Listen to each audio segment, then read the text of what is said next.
Well, hello. Today, you're not going to see my face much, so I didn't really compose this picture very well. We're mostly going to show some driving footage of Center, North Dakota. Why Center, North Dakota? Because the author of this book comes from Center, North Dakota. So, the book I want to talk to you today about is it's a book about North Dakota. It is written by North Dakota author Taylor Brorby. I first heard of this book when I was doing research for my book banning series of videos, which I put a link in the video description. And in that series, I talked about how books allow us to experience other lives than our own. Or a book may speak only to a select few people, but are a very welcome voice to those few people. The example I used in that video, actually, was about a gay boy growing up in a small town in North Dakota, and such a boy would feel truly alone. The internet does exist now, so it's a little different, but that is a fairly recent thing, and definitely some dark corners, and oh baby, all kinds of misinformation on the internet, so kind of dubious quality. Well, it turns out I've got a book here written by a man who was that gay boy growing up in rural North Dakota. So the reason I'm doing Center again, Taylor Brorby grew up in Center, North Dakota, population 588. Oh, I got a typo in my script. I've got some extra digits. Center isn't very big. Anyway, this rural town is based around coal mining and a power plant. And again, I'm going to put in some driving footage from Center and around Center. Actually, I filmed this footage the day I drove to Drake, North Dakota, and Minot for various reasons, among which was to film the footage for my video on Drake and the book burning that happened there. But anyway, there aren't, and that's in that whole book banning series. That's the fourth video, I think. Anyway, Center, as you will see in my driving footage, does not have much of in the way of retail stores or other amenities. There isn't even a grocery store. Although I did turn around in the parking lot of the Dollar General. Hey, editing me here. I have been sitting on this piece of footage for years, and I've just always thought, it's got to fit somewhere, and I haven't found the somewhere yet. And I'm not one of those YouTubers who fits in all kinds of movies and little clips of stuff. But we're going to doggone well fit it in here, even if it's not appropriate. So. About our John father. No, I have not, Mrs. Leary. He's a gay man now. Is that right, John? Aye. What of it? So Taylor Brorby was in a class of 22 students in Center, North Dakota, and you can imagine how alone that made him. He was a bookish, artistic boy, and as he grew toward his teens, of course, he became aware of his sexual orientation.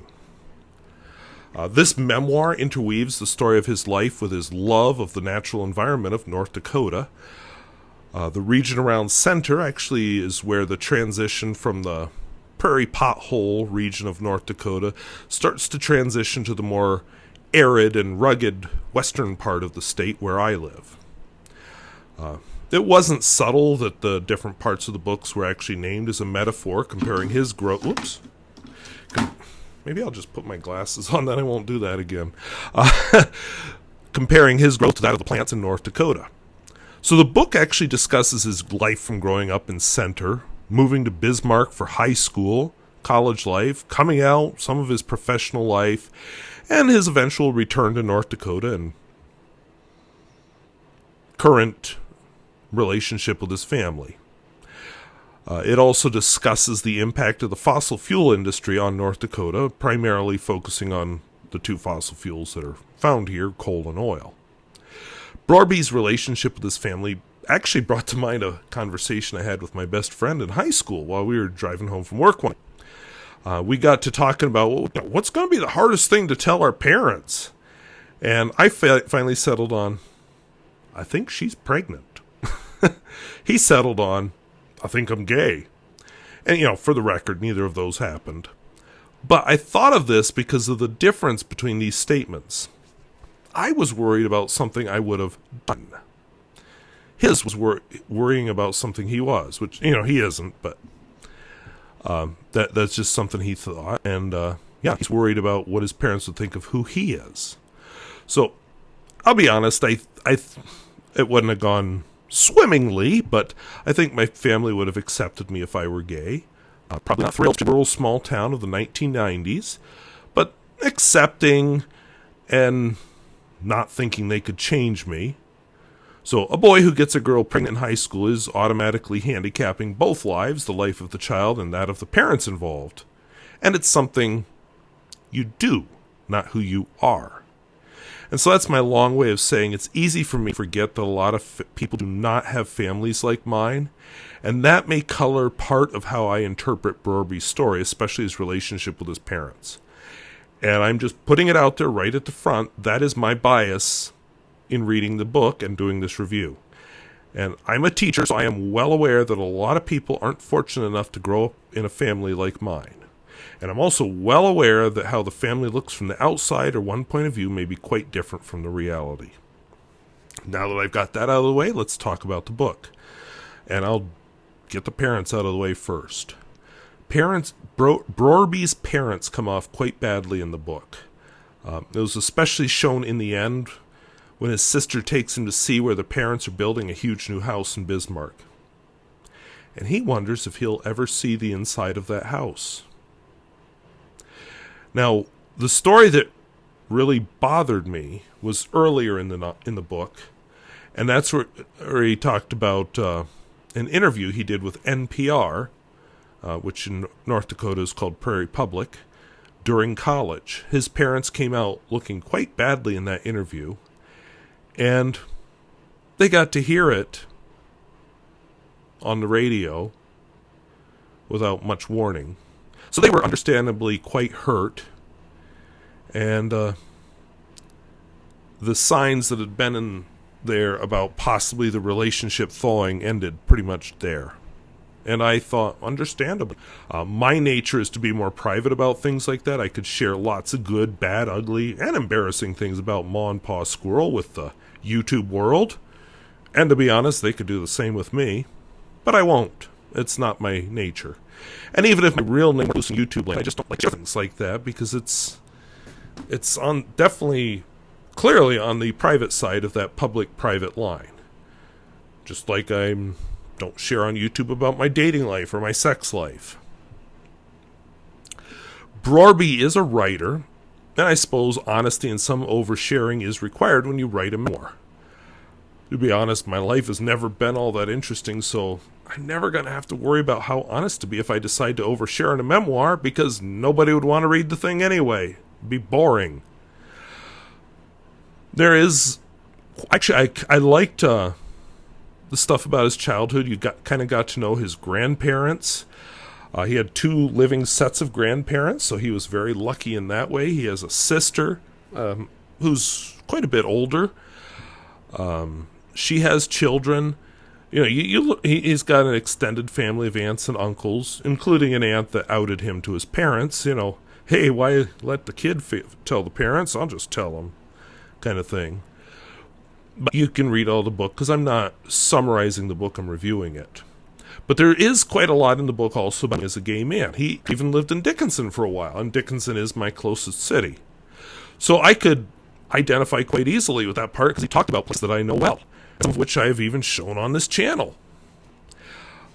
I lost my line.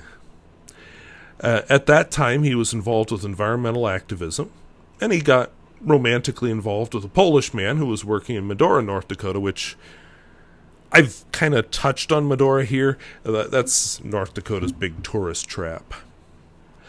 But he talks about hiding and living in fear, because he didn't want people to see him out and about with his relationships.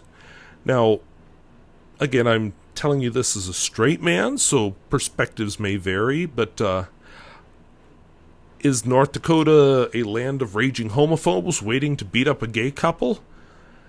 I wouldn't go that far. Definitely not a very accepting state. But again, I'm not a gay man, and all bets are off once you lubricate the situation with alcohol. So on that note, one of the scenes that struck me, again, is because it's a place that I know well and have visited many times.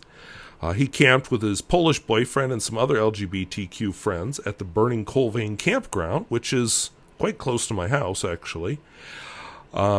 More to the point, it's a very isolated location, far from any paved roads, cell phone tower, law enforcement, and other human beings. So while camping there, 2 inebriated men in a pickup showed up late at night to give them a hard time. So they all lied about who they were and why they were there, but the main thing that struck me was the fear. And yeah, they outnumbered those 2 drunks, but there was the fear that the drunks would have friends. Or even if the drunks didn't have violent friends, why do they have to fear violence and intimidation? Why can't they just camp and be left alone, whatever they're doing? Why do these 2 drunk pickup dudes feel the need to police why people are camping in a public campground? So on the theme of honesty, the book also... Oops, sorry, I skipped a line. So that story, I told it because I knew the location, but it's of a piece with his stories of growing up different. All the ways that rural North Dakota forced conformity on him. Again, he was struggling to fit in Center, North Dakota, this really small town. He was interested in speech and music. I think he wrestled, if I'm remembering right. I didn't write that detail down. But, he was not into athletic pursuits, really. So, he didn't really fit in, and that's true. In small towns, you're kind of expected to be into sports, and if you're not into sports, you're not anything. And, I could tell you tales from my own class, just being brutal to other students just because they're a little different in some way. That is what kids do, unfortunately. You all have memories of it, and, if when the adults step on it, they just go do it somewhere else or find more subtle ways of doing it. And again, he was gay in a rural conservative area. Now, on the theme of honesty, so I said, I don't know if I would have shared some of that stuff about the parents. He does share some other things that I guess if it was me, I'd be like, I'm not going to share that one.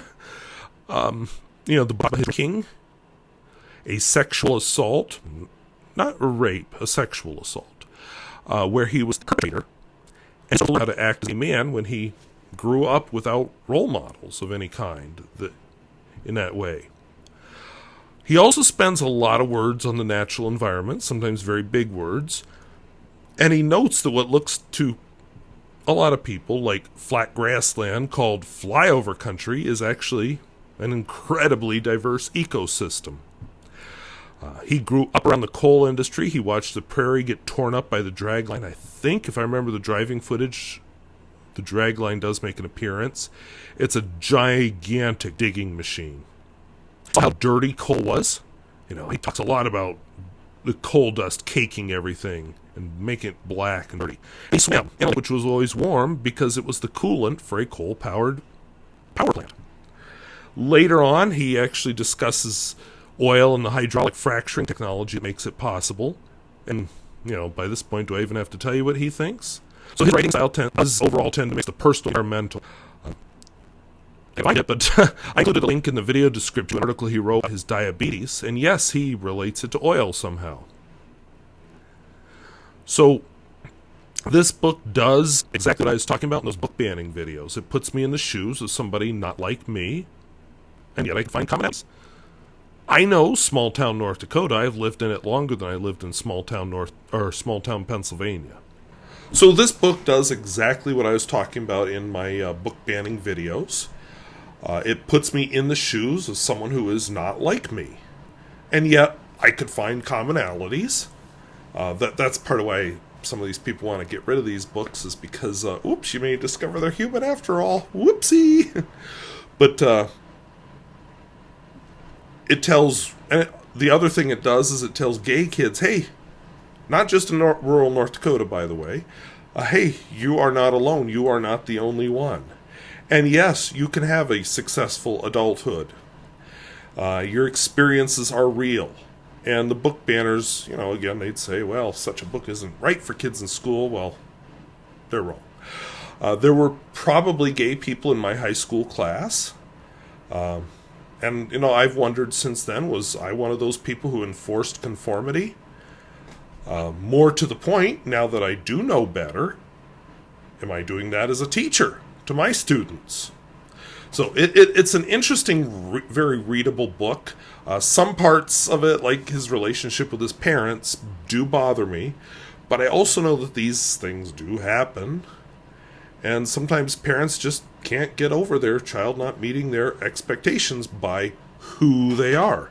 Not the choices they make, who they are. I'm not in his family, so I don't know the truth about his relationship with his parents.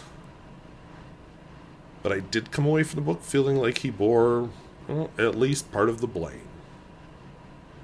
So, an interesting read. At some point I would like to reread it, so it has become part of my permanent collection of books. But yeah, not a book I'm probably going to read real soon again, if that makes any sense. So anyway, thank you for watching. Talk to you later. Bye-bye.